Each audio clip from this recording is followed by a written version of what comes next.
feliz 2014. Les deseo muchos momentos bonitos, personas bonitas y tiempo, ¿verdad? Tiempo para crecer, para sanar, para hacer todas las cosas que nos gustan, todas las cosas importantes y pues simplemente para vivir, ¿verdad? Entonces, ahora sí, comencemos. Wrap up. En diciembre me enfoqué, todavía tenía esta cosa de leer como libros un poco más extensos. También coincidió que planeé leer libros también bastante como clásicos, no solo clásicos de como estrictamente clásicos, sino también libros como muy importantes en la literatura del momento o de mucha calidad.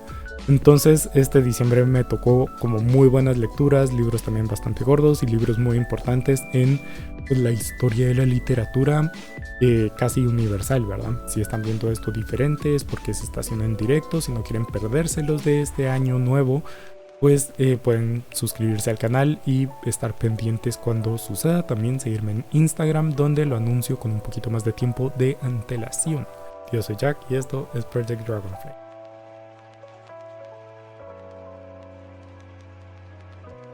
Díganme abajo en los comentarios cuál fue su mejor lectura de diciembre. Pero bueno, comencemos. El primer libro que leí, y que de hecho me gustó mucho, y ustedes saben que me gustó mucho, fue Medio Sol Amarillo de la escritora nigeriana Chimamanda Ngozi Adichie. Digo que ya saben ustedes que me gustó porque estuvo en mi top de lecturas. La cosa es que este libro me encantó. Esta es una novela histórica que se sitúa al momento de la independencia de Nigeria después de ser colonia inglesa. La independencia de Nigeria, los golpes de estado que pasan después, la guerra civil, los pogromos hipos y la formación del estado de Biafra y su subsecuente caída. Es un libro bastante cargado de mucha historia, pero personalmente me está gustando conocer la historia de diferentes lugares que tiene este libro. Pues primero que nada me gustaron mucho los personajes, me parece que son muy buenos, se sienten muy reales. Pues sí, Ugu no es de los mejores personajes, pero yo daría mi vida por él. O sea, me encantó la forma en la que actuaba, la forma en la que hablaba, la forma en la que se conducía con las demás personas, su cariño con Bebé, eventualmente más adelante en el libro. Eso es lo interesante de este libro, ¿verdad? Tiene mucha perspectiva para hacer cuestionar realmente cómo funcionan nuestros ideales. Entra también como a esta lucha de los ideales y de cuestionar realmente qué tan sólidos son y si en el momento real, ¿verdad? Cuando las cosas realmente están pasando, si tenemos la como fuerza moral suficiente para actuar en nuestros ideales, ¿verdad? Sobre nuestros ideales. Es lo que pasa con Odenigbo y Olana principalmente. Y ahí es donde me encanta la dualidad entre Olana y Kainene, ¿verdad? La cosa es que sí, es una novela fuerte porque habla de guerra, habla de pogromos, habla de matanzas. Es una novela fuerte, que me pareció fabulosa. O sea, me llevó al borde de lágrimas múltiples veces. Eso fue lo que me fascinó y pues lo que amé y me gustó tantísimo de Medio Sol Amarillo. El siguiente libro que leí, que es pues Mis cuentos africanos de Nelson Mandela, aquí con un asterisco porque no es como que Nelson Mandela lo haya escrito, sino Nelson Mandela lo antologó, recopiló los cuentos. Como dice el título, son los cuentos africanos, cuentos populares tradicionales, no del todo tradicionales, sino también modernos de África. Abarcan como una buena cantidad de tiempo, ¿verdad? Como digo, cuentos muy tradicionales que vienen de la tradición oral hasta cuentos modernos, ¿verdad? Cuentos actuales. Y también, que fue parte de lo más interesante, que toma de todas partes de África. O sea, no se queda solo en Sudáfrica, siendo Mandela sudafricano o habiendo sido sudafricano, sino trata realmente de dar una perspectiva de todos los cuentos africanos de toda África, al menos por regiones. digo que esto es muy interesante porque podemos ver las diferencias culturales, ¿verdad? África no es un monolito, entonces podemos ver muy claramente las como posiciones geográficas de las personas, de los pueblos, y cómo se ve reflejado en su literatura. El libro es muy interesante y es muy bueno para comenzarse con la literatura africana, ¿verdad? Por justamente eso, porque nos enseña la forma de pensar, la cosmovisión, cómo se interpretan ciertos animales, cómo se interpretan ciertas deidades, cómo se interpretan ciertas cosas, ciertos símbolos dentro de la cultura. Muy interesante libro y definitivamente se los recomiendo a ustedes leerlo. Entonces, pasando a el próximo, ¿verdad? Ahora sí nos salimos un poco de África y nos vamos a otros lados. El libro que voy a estar hablando ahorita es nada más y nada menos que 100 años de soledad de Gabriel García Márquez. Pero bueno, ya entrando un poquito más a tema de 100 años de soledad. ¿Quién no conoce la historia, verdad? Es una historia familiar que va desde José Arcadio Buendía y esta otra mujer que se llama Úrsula. Creo que se llama Úrsula, los nombres ya de por sí se me complican. Que llegan a este pueblo que es el legendario y mítico pueblo de Macondo, donde fundan un pueblo y ahí se va pasando el tiempo. Pasa la historia que compartimos muchos en Latinoamérica, ¿verdad? La época de los liberales y los conservadores, luego la época imperialista y este tipo de cosas, ¿verdad? Todo eso siguiendo a la línea de la familia Buendía, ¿verdad? Desde José Arcadio y Úrsula hasta los últimos Buendía. Cada uno con su historia, cada uno con sus problemas, sus personalidades y todo ese tipo de cosas. Pues ahora entro en un problema, ¿verdad? ¿Qué decir de 100 años de soledad, verdad? Este libro al que tanta tinta se le ha tirado, ¿verdad? Que se ha escrito tantísimo de este libro, que se ha hablado tantísimo de este libro, personas muchísimo más inteligentes que yo. ¿Qué decir de este libro? Pues que es una maravilla. O sea, es genuinamente, o al menos en mi opinión, se merece totalmente este pedestal en el que está montado 100 años de soledad. O sea, de todos los aspectos, la novela es simplemente maravillosa. Y como digo, o sea, me quedé ya sin palabras de decir, es simplemente y genuinamente una novela increíble. De lo mejor que he leído en mi vida, de lo mejor que se ha escrito en la historia de la humanidad. Y dicho eso, llego a un punto muy bonito. Y es que, a pesar de todo lo bueno que he hablado de él, yo no disfruté del todo 100 años de soledad.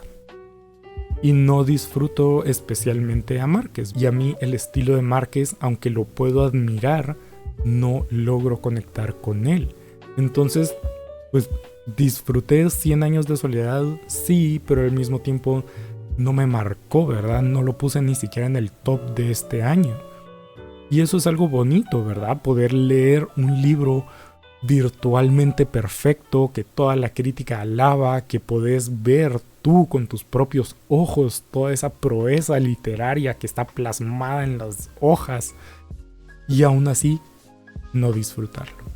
Y digo que es bonito porque eso es lo especial del arte, ¿verdad? Que la técnica no lo es todo. O sea, podemos llegar a esos picos en los que se dice no va a haber mucho que supere esto. Y aún así no es el fin del arte. Porque no importa lo perfecto, porque al final de cuentas la recepción es subjetiva. Y eso fue 100 años de soledad. Luego de 100 años de soledad, me pasé a un autor que quería leer sí o sí en este 2023, ese 2023 porque ya pasó, que es Roberto Bolaño. Específicamente decidí comenzar con Estrella Distante. ¿De qué trata este libro?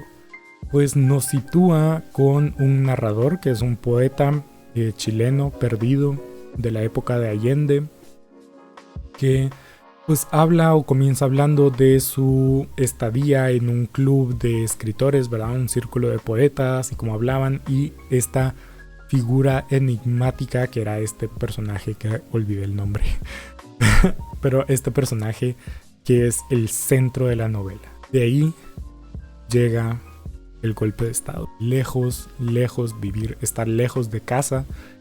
Nos habla de todo eso, nos habla de la literatura y así. O sea, eso es básicamente de lo que habla el libro. Es una lectura maravillosa, es un libro muy, muy bueno. Sí es cierto que sí me eché aquí 10 minutos de hablar de cómo no tenemos que tener miedo de adentrarnos a libros, porque no hay libro que sea tan complejo que necesitemos estudiar antes de leerlo. Para aquí venir y decirles que para leer a Bolaño creo que hay que tener un poco más de bagaje literario, de haber leído más, de conocer un poco más, porque Bolaño era un lector. Eso fue Una estrella distante. Como digo, un muy buen libro, siempre con ese tono melancólico del exilio, hablando de la poesía y de la literatura latinoamericana, del exilio otra vez, en un momento histórico muy importante que les recomiendo mucho leer, pero sí es cierto que para entenderlo y para tenerle ese amor que le tiene la gente, pues hay que leer un poquito más y estar un poco más metido en ese mundo. Yo no estoy, entonces aunque me gustó cómo está escrito el libro, pues no puedo decir que haya razonado, que me haya hablado, que sea uno de mis favoritos, porque no. El siguiente libro que leí es un clásico chino, que es El camello Xiangji, o en mi edición se llamaba La verdadera historia del camello Xiangji, de el escritor chino Liao She. Es una novela picaresca en China de ese momento, ¿verdad? Cuando se dan los primeros encontronazos de la revolución, cuando está todo así como a ese punto, los años antes, bastante antes, o una década antes, digamos, de la revolución. Y seguimos a Xiangji, que es un joven del área rural, perdió a sus padres, es huérfano, es pobre, que llega a Beijing, si no estoy mal. Entonces busca ganarse la vida, ¿verdad? Y pues a lo que se dedica es a mover un rickshaw. No sé cómo se traduce eso en español, pero es lo que ven aquí en la portada. Y pues nos habla de, como pura novela picaresca, de las venturas y desventuras de Xiangji a lo largo de toda su vida. Y es, pues eso, una novela muy interesante. No voy a decir que me encantó, porque realmente no, pero no sé, siento algo faltó para realmente encajar y empatizar. ¿Qué más tiene? Pues tiene un montón de mensajes así como metidos, bastante secundarios, digamos. Obviamente está la gran crítica de las clases desposeídas, ¿verdad? De la dificultad que tienen los pobres de sobrevivir simplemente por ser pobres o por no haber nacido con mejor suerte. Está todo esto también de como el dejarlos morir de las clases más privilegiadas, ¿verdad? Que los pobres son dispensables, que no hay que preocuparse y todo este tipo de cosas. Eso es bastante claro a lo largo de la novela. También tenemos momentos más pequeños, más tranquilos, ¿verdad? Que nos plantea así, por ejemplo, la belleza entre toda la dificultad de la pobreza, la belleza que trae el compañerismo que suele haber en las personas pobres, ¿verdad? La solidaridad. Habla también de tratando de mostrar la empatía, ¿verdad? Con las personas, de por qué caen a vicios, ¿verdad? La vida es difícil, ¿verdad? Cómo es de fácil caer en fumar, en tomar, en apostar, en todo eso para hacer la vida más llevadera. Nos lo plantea con una perspectiva bastante empática, ¿verdad? Tiene una evolución muy buena, sí, pero también todo es muy superficial, siento yo. Eso fue El camello Xiangji. Entonces, pues sí, No voy a decir que lo lean porque es un libro muy extenso y siento que no tiene tantísima carne como para decirles así, lean lo que va a valer mil la pena. Pero es una buena lectura. Siguiendo con los clásicos omega ultra clásicos. Y ya hablamos de clásicos africanos, ya hablamos de clásicos latinoamericanos, ya hablamos de clásicos chinos. Ahora un clásico europeo que es la Divina Comedia. Entonces, la comedia. ¿Qué hablar de la comedia? ¿Qué tiene interesante la comedia fuera del ámbito estrictamente académico? Es que primero que nada es un fanfic. Dante decidió escribir una novela, el protagonista, con su ídolo viajando y viviendo aventuras y todo eso. Y segundo que nada, crear esto le da la oportunidad de meter como quisiera a las personas. Sus enemigos obviamente están en el infierno, sus amigos obviamente están del purgatorio para arriba. La cosa es que entonces usa su infierno y su purgatorio y su paraíso para dejar claros sus mensajes políticos. Que de hecho en la arquitectura del infierno podemos ver cómo se ve eso reflejado, ¿verdad? ¿Cuál es el nivel más bajo, el nivel más profundo del infierno? Es el de la traición. Obviamente coincide muy bien para poder condenar y tener hasta abajo a el traidor más traidor de los traidores, que es Lucifer, y a Judas y todo esto, pero también tiene una parte personal de la historia de Dante, ¿verdad? Que tiene todo este drama de que lo tomaron como embajador del grupo de los gibelinos al que él pertenecía para ir a transmitir al emperador no sé qué cosa, y cuando regresa lo habían traicionado y se va exiliado de su Florencia natal, y eso a Dante le duele muchísimo. Entonces se toma las libertades y si él está creando el infierno, él va a poner hasta abajo a los que le hicieron las cosas mal, ¿verdad? A los que lo traicionaron. Y de la comedia puedo decir también que es uno de los mejores libros jamás escritos en la historia de la humanidad, hablando en términos técnicos. ¿Qué pasa? Pues que entre todo eso, el libro es prácticamente ilegible. O sea, también tiene el problema de que se quedó obsoleto. Obviamente hay aspectos atemporales. En esa época fue un shock así increíble. Pero actualmente es así como es un montón de personas que uno no conoce. El siguiente libro que leí, este es un clásico guatemalteco y es un clásico moderno que es Poemas de la Izquierda Erótica de Ana María Rodas. Spoiler, en los poemas no hay una carga política de hablar de comunismos y de socialismos y de todo este tipo de cosas. No es a eso a lo que se refiere con izquierda. Es una forma muchísimo más simbólica y más distinta.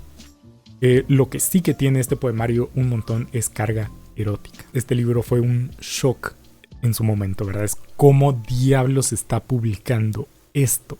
Pero también fue un boom literario, porque esta mujer, este poemario, marcó un antes y un después en la literatura guatemalteca. O sea, casi toda la literatura, la poesía guatemalteca actual bebe de Ana María Rodas. Los temas que trata son principalmente pues la parte erótica, ¿verdad? Ana María hablando de su experiencia, del erotismo, de el sexo, hablándolo de en cuanto al placer, en cuanto al odio también, en cuanto a la búsqueda del amor. Habla también mucho del ejercicio de la poesía y de la escritura como tal. Habla también de la maternidad, ¿verdad? Punto muy importante. Habla también el ser mujer y el ser persona, ¿verdad? El ser persona en el mundo. Que eso también tiene mucho los poemarios, ¿verdad? Que tiene mucho sufrimiento y el deseo de paz. O sea, ni siquiera de felicidad, sino de paz. Este poemario, como digo, es increíble, maravilloso por los poemas que tiene. por los temas que trata, por lo libre que fue Ana María de expresarse de esa forma, también por su posición dentro de la poesía guatemalteca, ¿verdad? El boom, el giro que hizo y pues la influencia que tiene en la poesía actual. Vamos con el último libro de ficción y es El caballero inexistente de el escritor italiano Italo Calvino. ¿De qué trata El caballero inexistente? Pues nos pone en una guerra, en uno de los tantos combates entre pues los imperios o los reinos cristianos contra los infieles musulmanes, y nos pone con este personaje, ¿verdad? Este personaje Agilulfo, que es un caballero con una armadura impoluta, perfectamente blanca, que es un caballero de pies a cabeza, que hace todo como tiene que ser, pero que no existe. O sea, la armadura está vacía. Y nos plantea toda esta discusión filosófica de el ser y por qué somos y qué buscamos. Eso hizo que este sea mi favorito de los 3 de Calvino que leí, porque es un tema que a mí personalmente me fascina, me encanta cuando se habla de la existencia. Una pena que lo escuché en audiolibro. ¿Qué pasa? Pues que no es un libro para escuchar, porque tiene uno que poner mucha atención para encontrar todos esos, como toda esa sustancia filosófica que está en el libro. Y fue una pena porque, como digo, fue un libro que me gustó muchísimo y que probablemente me vaya a gustar más cuando lo relea, porque inmediatamente lo terminé y lo agregué a mi lista de relecturas porque quiero leerlo así, leído de verdad, ¿verdad? No escuchado. Entonces nos plantea esta yuxtaposición, digamos, esta dicotomía entre un caballero que no es físicamente, pero que es más real que otra persona que es físicamente, pero no es como ontológicamente. Me fascinó la novela. Este es probablemente mi libro de Calvino favorito. Lo voy a estar releyendo, probablemente con una relectura así con la cabeza en las letras, me guste todavía más. Entonces pues quédense pendientes para eso, porque definitivamente viene una relectura. Y pues sí, ya de por sí me gustó bastante, con una relectura más a profundidad probablemente me vaya a encantar. Pero bueno, ahí está, Calvino. Terminé hablando menos porque el cerebro me hizo cortocircuito con todo eso, así que pues bueno. Eso fue todo lo de ficción que leí en diciembre. Leí también 2 libros de no ficción. Solo se los voy a mencionar para que estén pendientes del video que eventualmente va a salir del Rincón de la No Ficción. Leí Masculinidades de R.W. Connell, y el segundo de no ficción que leí fue Las Meditaciones de Marco Aurelio. Entonces pues sí, eso es solo un avance. Muchas gracias por ver, denle like al video si les gustó, déjenme abajo en los comentarios todas sus opiniones sobre los libros de los que hablé, más libros que debería leer, recomendaciones de los autores o de autores ad hoc. Entonces pues nada, nos vemos en la siguiente.